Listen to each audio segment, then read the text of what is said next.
Namaste, Namo Buddhaya. I have a great question here, observation, comment.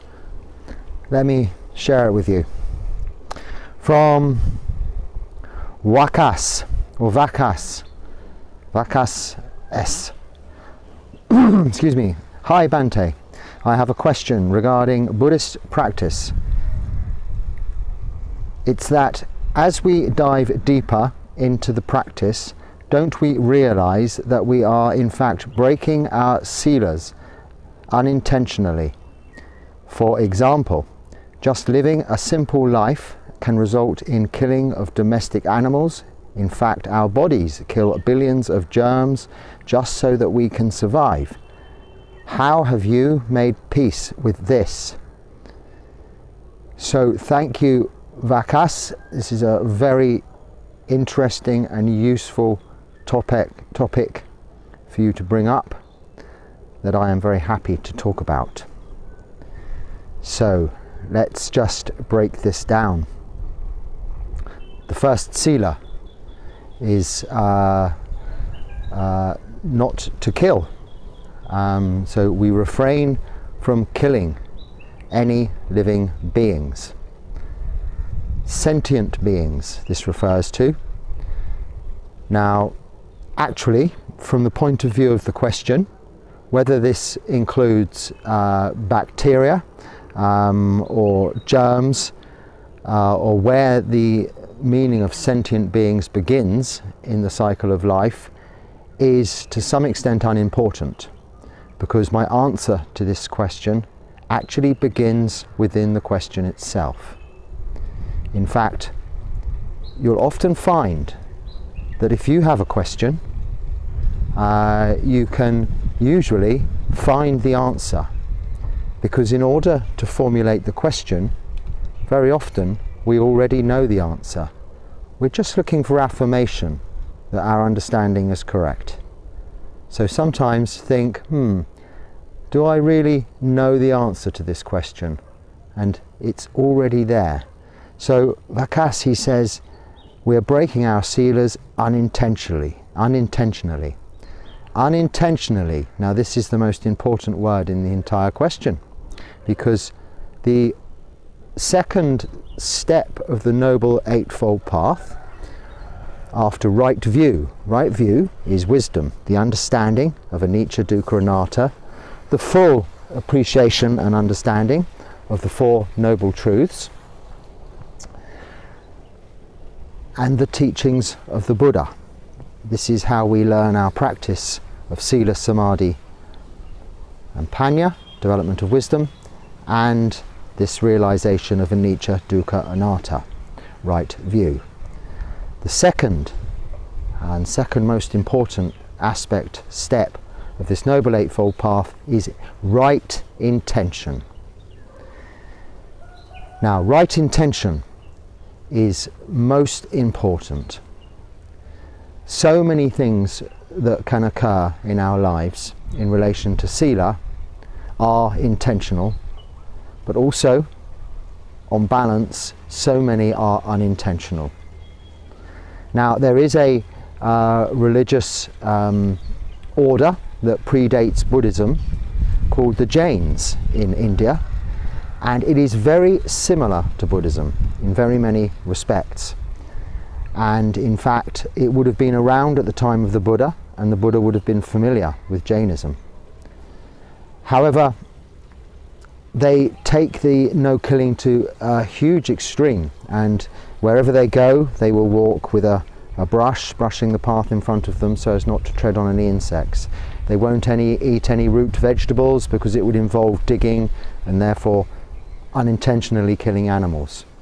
And of course, within our bodies, like Vakasa said, unintentionally there is bacteria that is being supported, parasitic creatures, if you like, could be sentient beings in our bodies. To some extent, we're also giving them life by providing their shelter, food, and their requisites. But yes, also if we're ill and we take medicines or certain activities, we'll kill these off. This is unintentional killing. If we break one of the 5 precepts of refraining from killing, refraining from stealing, sexual misconduct, lying or taking intoxicants unintentionally, it is not considered breaking one of the 5 precepts. If you had a glass of orange juice and somebody, without telling you, had put a non-tasting intoxicant, alcohol, in this orange juice, and it absolutely was not able to be detected, and you accidentally drank some, or someone hid some intoxicant in a food and you took it, this is not breaking the 5th precept.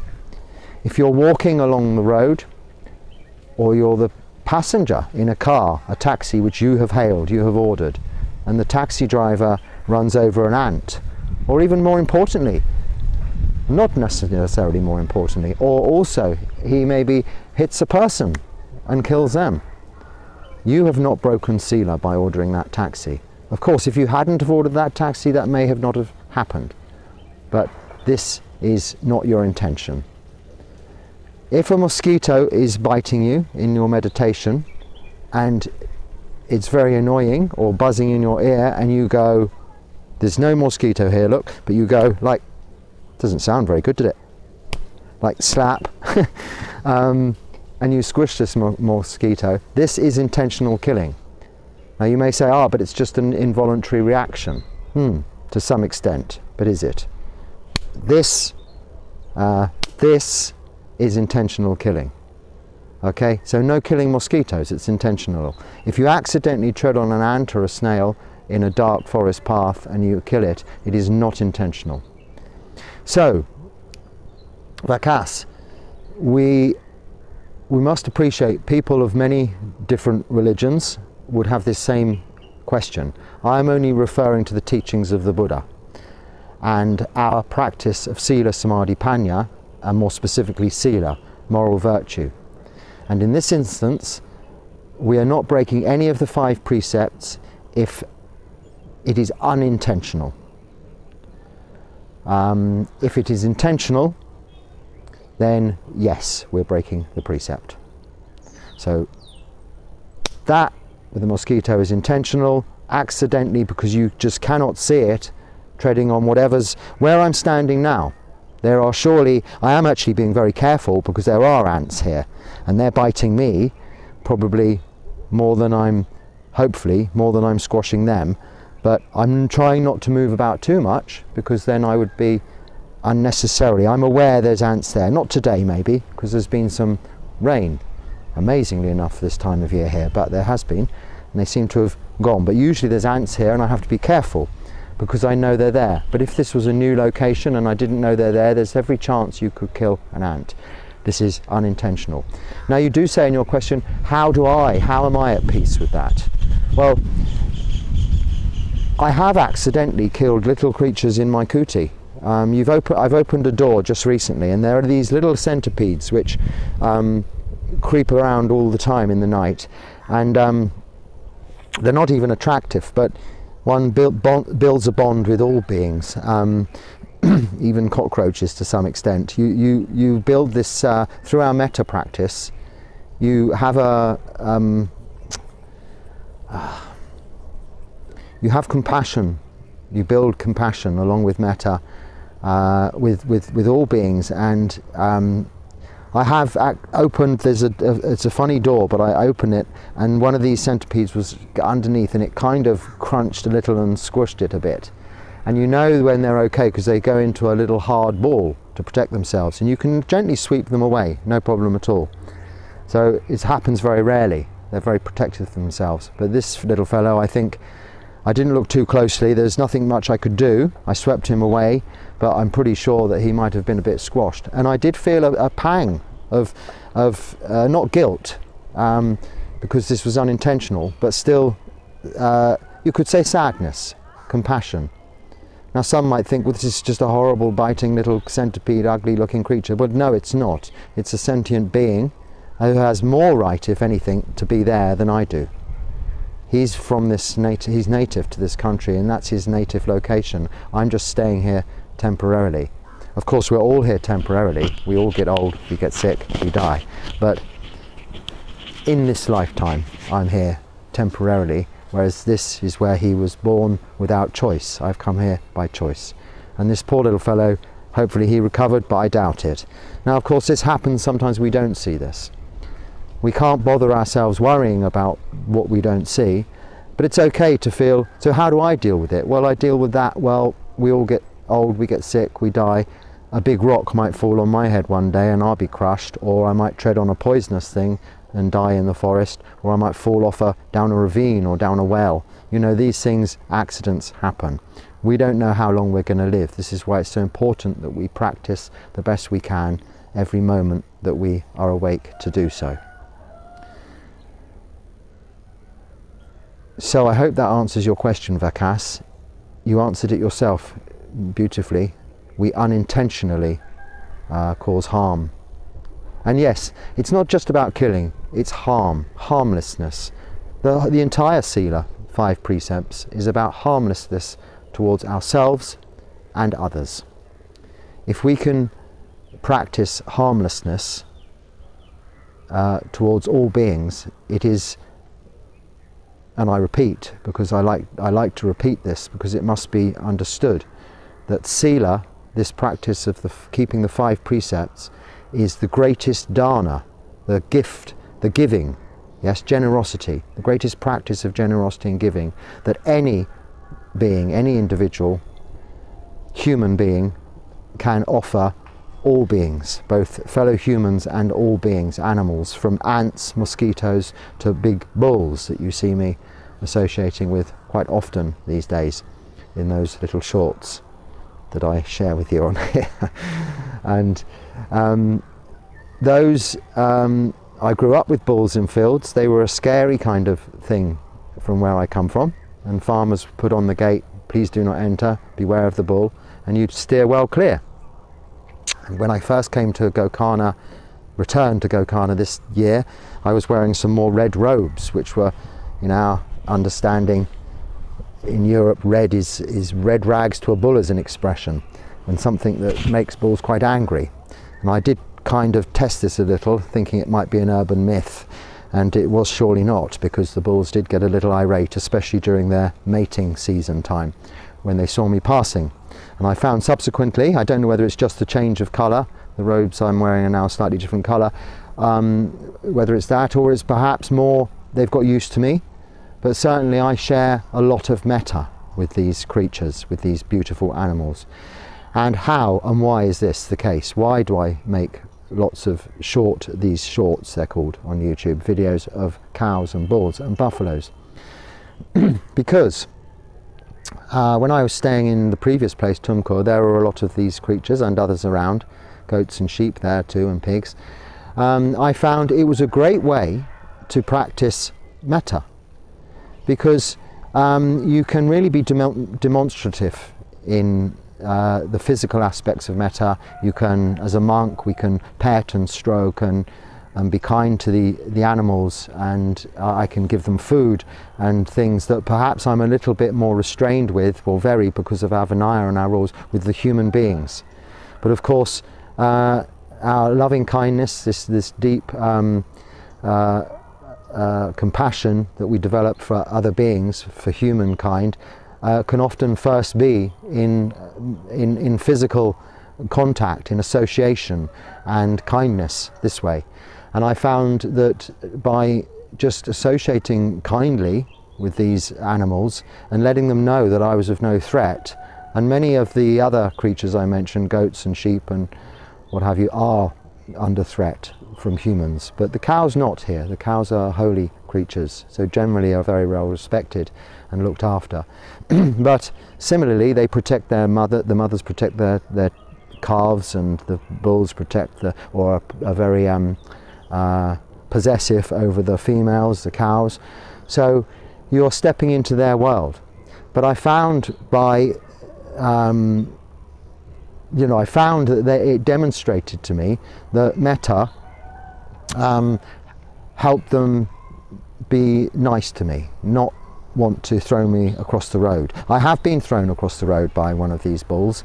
Not a thing that I didn't have a video thing going at the time, a phone, or wouldn't have had the opportunity to do it. It came up behind me on my way to Prasad one day. It got its horns under my bottom, lifted me up and threw me literally to the other side of the road. So this does, and that was a cow, not a bull, but a big cow. So it does happen, and I was walking away from it.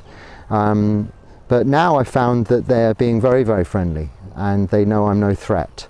So if we can give the gift of SILA to everybody, people will become more friendly towards you. You have less enemies.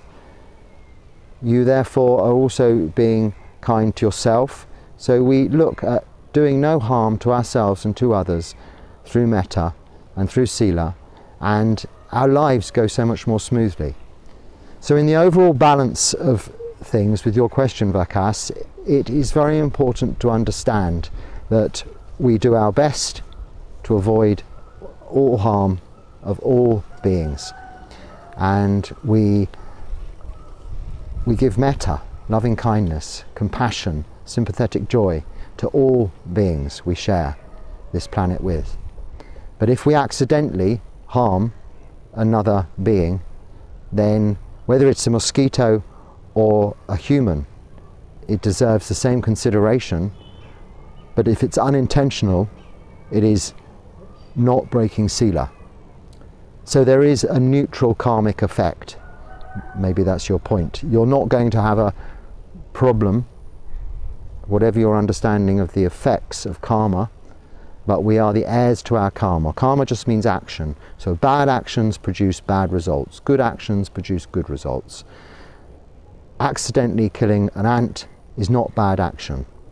It's neutral. It won't produce good results either. It's neutral. That, for a mosquito, is bad action. It will produce a response. It will produce bad results.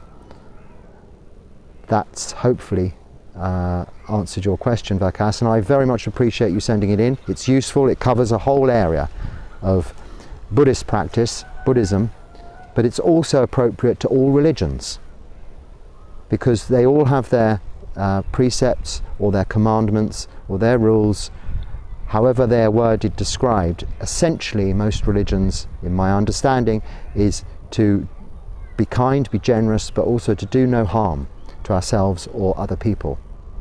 And if we all had this, adopted this as our primary objective in life, we'd be living in a very peaceful world. But we can't solve all the world's problems. The Buddha told us this. There will always be suffering. Jesus even told us this. He said we cannot feed all the poor, we cannot heal all the sick.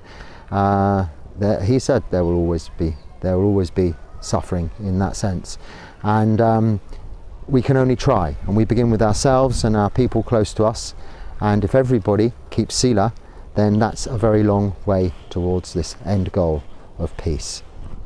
So with that in mind, I hope I've kept this video reasonably short today, and I'm fairly ant-free down here, so that's very nice, and it's quite a bit cooler this morning. But it's been nice standing here talking to you, answering your question, Vikas.